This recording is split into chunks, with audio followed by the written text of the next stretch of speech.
the prologue of my book is completely centered on the college application process for me. And so to give a little bit of insight as far as that process, I was on the verge of going homeless my senior year in high school, specifically around homecoming week, so around October, November of 2013. During this time, it was so tough because my mother and I had already faced homelessness once in our lives, and we thought that was behind us. So to see it sort of cycling back around was just like a shock to my system, because it was different at that time versus when I was younger. Because when I was younger, I wasn't exactly aware of what was going on, but as I got older and started seeing how other people were living, I quickly realized this wasn't the norm. This isn't the senior year that happens for most high school students. So it was at that time that I had to apply to a lot of different colleges by myself. I was just working in order to help provide for my mother and I at home during my senior year in high school. So at the age of 17, making sure that I was a valuable contributing member to the monetary finances at home.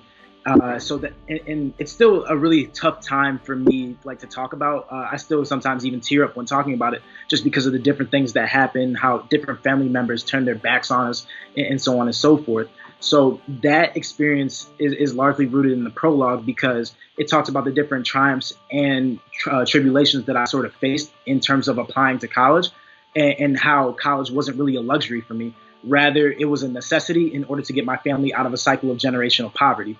So not only did I have to worry about getting into college, then I had to worry about doing well and academically succeeding in college, given the odds of where I'm from and the sort of situations as a first generation and low income student. I wasn't supposed to do well, but I really had no other choice. I didn't have a safety net. So I wanted to talk about hacking college, really, and not because I thought it was cool or edgy, but rather it was a necessity for my means of survival and for the survival of future generations from my bloodline.